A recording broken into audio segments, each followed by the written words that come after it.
Сәлем достар, эфирде 36-да Алтайдары, студияда мен Анель Аманбаева. Бүгін біз йога туралы айтамыз. Йога денсаулықты жақсартатын қарапайым жаттығулардың бірі. Йогамен айналысқан кезде дене созылып, бұлшықеттер күшейіп, дененің икемділігі артады.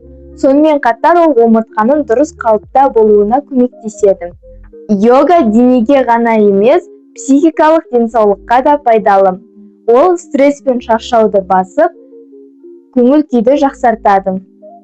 Жаттығу кезінде дұрыс тыныс алу ағзаны оттегімен қамтамасыз етіп, адам өзін сергек әрі тыныш сезінеді.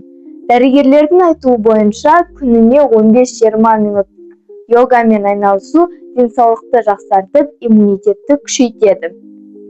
Сондықтан денсаулығымызды сақтау үшін йоганы күнделікті әдетке айналдырайық. Достар, мен айтқан ақпараттар пайдалы болса, лүпіл басып пікір жаза кетіңіздер.